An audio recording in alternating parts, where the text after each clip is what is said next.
What's up, everybody? Thanks for tuning in to another Canton Bourbon Boys video. I wanted to do something a little bit different today. A lot of people have been asking about Ohio barrel picks, and if you've watched our previous videos, I think you'll kind of understand how I feel a little bit about Ohio barrel picks. Without bashing them anymore, I wanted to try some of them in comparison with just the regular small batch or the regular single barrel new riff. So I want to see truly if the Ohio's barrel picks are better. Typically, when you go to a barrel pick, we've been to a few, you get to pick from the best barrels they have. Usually they know the floors, which rick houses hold the best barrels, kind of where in the warehouses the best barrels are. So usually you get something that's either like crazy unique or something that is just off the wall good. And you get to pick it. And a lot of these stores, specifically like Westport Whiskey and Wine, when you go there and you try some of their barrel picks, they're one of two things.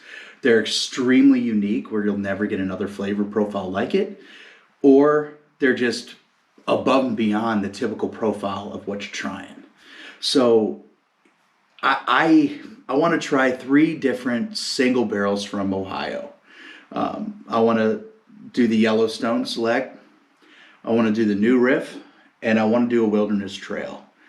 The reason I want to kind of stay with this kind of small collection, I guess, to put it simply, these are all young distilleries.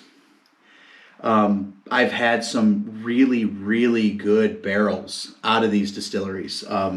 We've had single barrels of Yellowstone that just blew my mind at how young they were and how good they were. New Riff, same thing. You get single barrels from New Riff that are just crazy. I mean, we did a single barrel of New Riff and we love it. Why is Ohio's that odd? I've got my opinions, I've got my reasons, but without bashing them, I just want to try these. Tell you guys what I think. I want to tell you guys kind of if I recommend Ohio barrel picks or not. There was a few people that just even asked recently, hey, there's a few Ohio barrel picks out. Like, should I seek them out? And my answer to that is always no. But let's find out. So I'm going to dip in here with, starting off with a New Riff, single barrel. This one here is OHLQ. This is a barrel that was picked in 2020. It's about a 4-year-old barrel pick from New Riff. It comes in at about 107 proof, and we're going to go ahead and give that a whirl in comparison to a regular New Riff single barrel. So basically a direct comparison. One Ohio picked and the other one they didn't. So let's give it a whirl. Nice sweet cherries on this one. This one's so delicate. Sweet cherry's a nice little baking spice to it. You get a little bit of a smokiness to this one. Yeah, it's like a smoked cherry old fashioned. It almost smells like a little sweet cherry, a little bit of smoke. Nice little caramel and vanilla on there as well. A lot of New Riff. I get a lot of traditional notes off the New Riff. I don't get anything crazy until you start getting into the barrels. Then kind of flavor profile goes wild.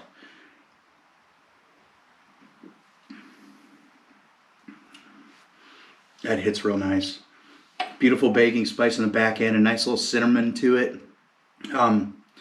Comes in with a nice like a delicate leather. The cherry sweetness and the sweet caramels kind of still flow through this one. Yeah, it's pretty nice.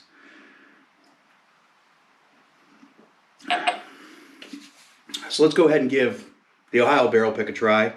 Fair shot here against a regular barrel pick from New Riff. This one, the nose is really light on this one. It's strong vanilla on this barrel pick. I don't know if anyone's curious. Some people may have this. It's barrel 16 11494 from 2020. So if anyone's curious, about this one. So far, nose is pretty decent. No spice, no rye notes at all. Just a delicate vanilla. I mean, it almost smells like it's going to be a little weak on the palate, but I kind of like the light noses a little bit.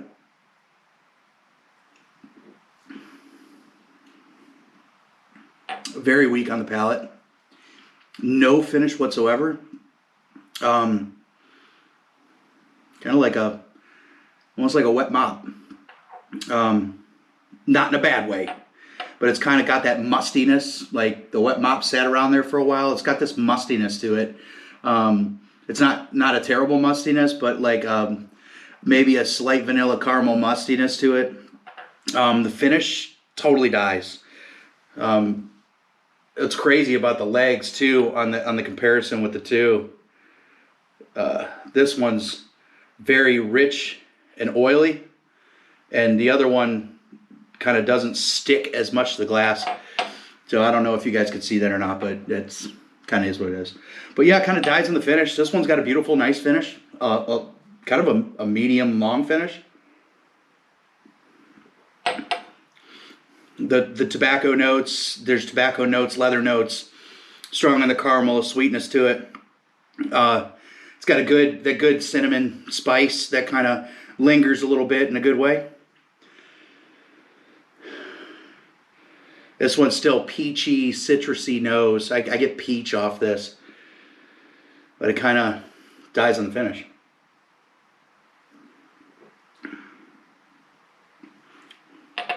Okay, conclusion on the new riff. If you're a beginner bourbon drinker and you like things that are incredibly mild, this OHLQ pick is okay. If you like something with a little bit of a bigger mouthfeel, more of a bite, and a wider range flavor profile, the regular new riff is for you.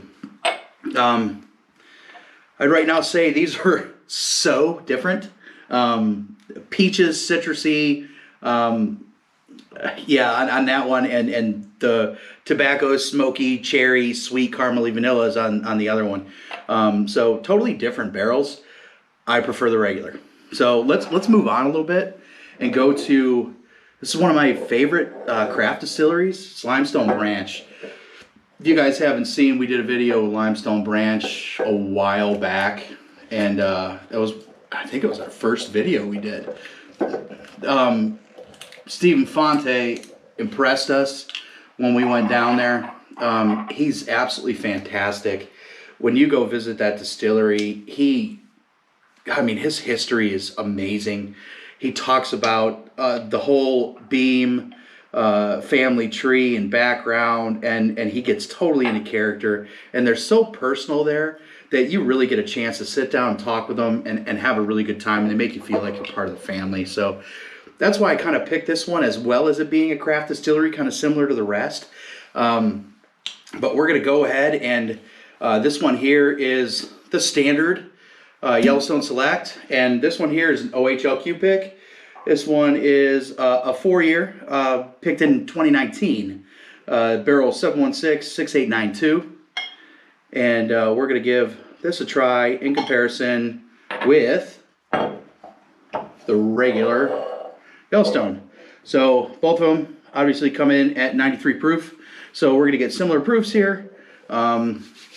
And we'll see if we can see a difference in them.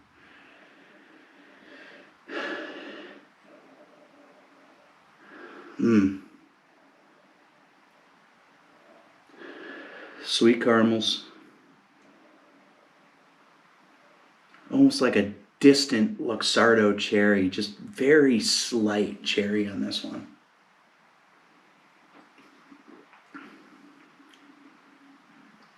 Youth, corn, grainy. It's got a lot of grassy notes to it, almost like a cornbread with a lot of fresh cut grass.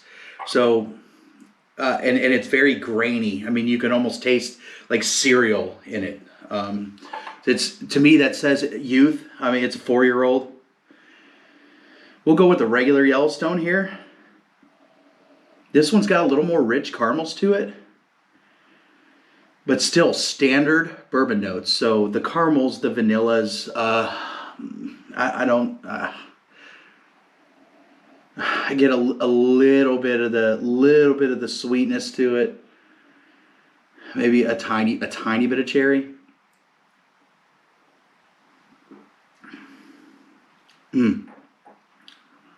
Yeah. Yeah. Wonderful. Caramels and vanillas. You still get a slight bit of youth, but you get none of the grassy notes. None of the grassy notes, none of the grainy notes. So no cereal profiles here, no grassy profiles here. So you get young, but which means you could taste, I can taste a lot of the corn. So you get a big corn bite, a little bit of vanilla, a little bit of caramel, a little bit of the barrel char, and kind of a very small, like the finish kind of dies in it, but this is very, very nice. If you haven't had a chance to get the regular Yellowstone Select, it's really, really good for a beginner bourbon drinker. This is so mild and so easygoing. A lot of times, that's the thing with barrel picks too. You guys got to pay attention to barrel picks. If your flavor profile, what you like, is different than the people that are picking out this barrel, you're better off going with the regular small batches or the regular single barrels, because when you get the regular stuff, they are matching it to the flavor profile that they get on that brand consistently. So you are getting a very consistent product when you get the regular stuff. Just because it says OHLQ and it's a limited release and it's great, doesn't mean it's going to be any better. So all that means is somebody went and handpicked that barrel. But if it's not your flavor profile, it may not meet the Yellowstone profile, but it's going to be slightly off. And the thing is, it may totally turn you off to the brand, which is sad, because if you try, like when I first had a Russell's pick from OHLQ, it totally turned me away from any other Russell's picks. And I was kind of sad and upset about that a little bit, because I love Russell's Reserve. I love Wild Turkey products. And that one turned me off so much that I never wanted to buy another Russell single barrel, because I'm like, meh. And don't do the same thing. So if I were to suggest one of these, it's the regular Yellowstone Select. Let's go in it one more time, kind of get an honest assessment of the two comparisons, but we'll go one more time. So yeah, there's a slight bit of ethanol, not in a burny way, but like you get an alcohol-y, grainy, cereal, grassy finish and on the palate. Not it's drinkable, but it's not pleasant. Like, I'd never get another bottle of that again, but that does not mean I wouldn't recommend Yellowstone Select. I just wouldn't pick another OHLQ one. Let's try this. Caramely, vanilla's sweet. No spices. A little bit of the barrel char. This is nice. Oh, yeah.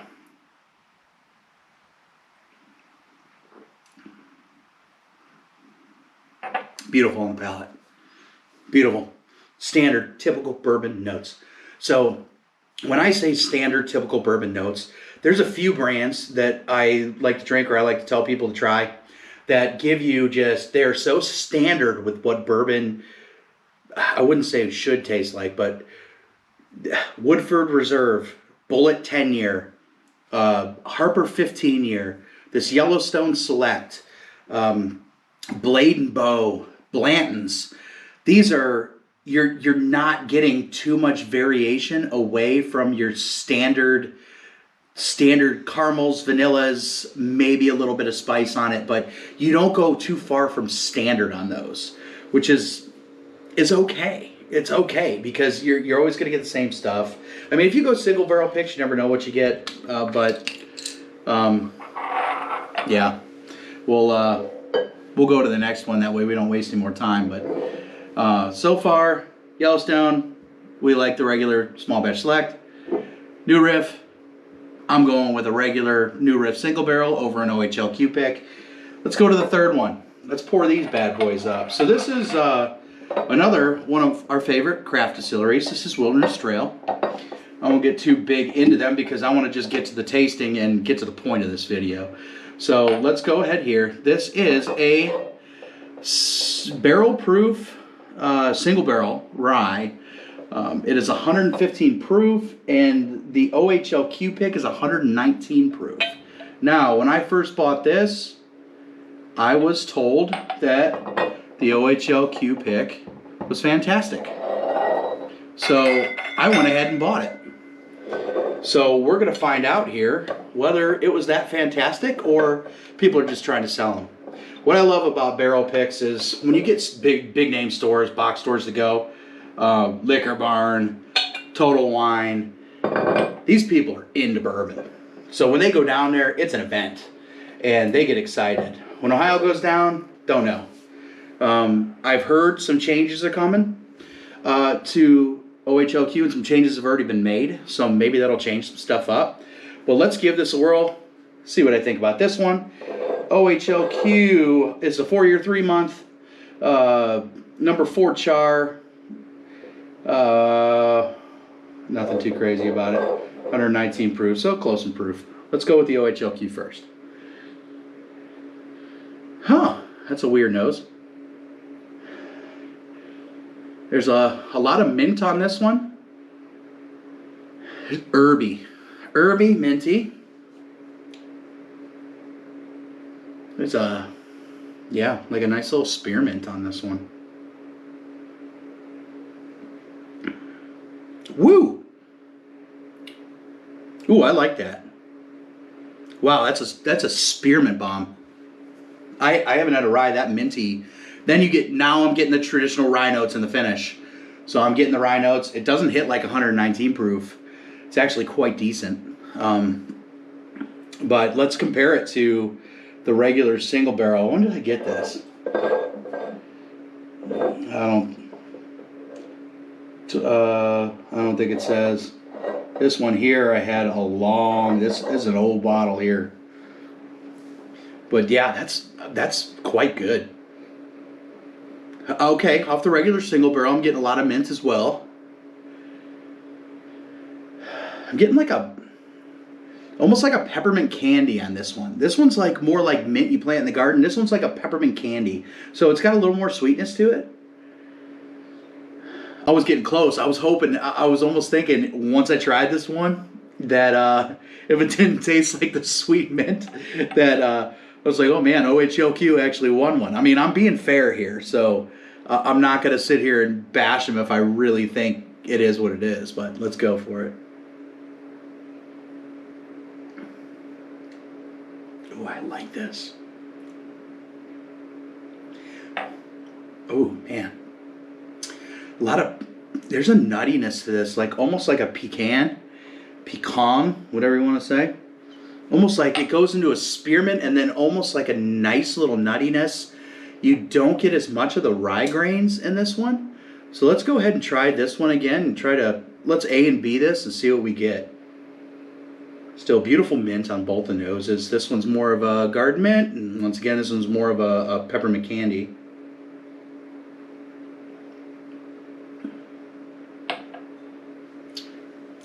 Mint on the palate, mint through the finish. It's a mint bomb all the way through, and right at the end you get the rye bready kind of note to it. So the rye grains really start to show at the end, but it's so mint forward. This one has a ton of mint. I mean, without getting crazy, I mean, some people go tasting notes fucking crazy. I mean, I'm going to give you the basic general notes that I'm getting here. I don't want to get too deep in too much of the notes, but that one's mint through and through. It's kind of nice. It's delicate for 119 proof. It doesn't have the finishes there. It moves into the rye bready type caraway seed finish, but it's there and it's quite nice. But let's go ahead and do the regular single barrel and see if we can pick a finish.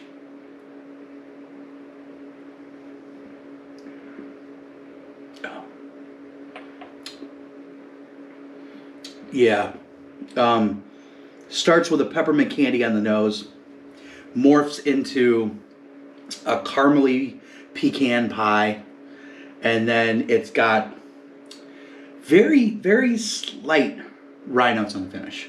So this one's beautiful. But I do like the OHLQ pick on this one. I do like it. It's quite nice. That spearmint all the way through is really nice, but I'm still going to pick the regular Wilderness Trail Rye. So with that said, we tried 3 different comparisons, and I'll continue to do these videos where I kind of compare these single barrels with the regular products. We did ours by ourselves, where we did our Buffalo Trace pick and our Eagle Rare pick, kind of compared it against the regular products. There was no comparison whatsoever. It kind of blew the regular products so far out of the way that it's almost going to be very, very sad when we run out of these bottles that we're going to go back to the regular products. But I wanted to let you guys know before I end this video that we're at 83 subscribers, and we're going to do a bottle giveaway when we get to 100 subscribers. So let me see here. This is our Buffalo Trace single barrel pick. It is by the Canton Bourbon Boys, and there's a long story to this one. Try to see if I can get it up there. Aretha, and reason we did that, we'll tell you about a story a different day, but it's an inside joke for us. It was part of the experience of the barrel pick. You sometimes experience things and they turn into stickers on the back of the bottle.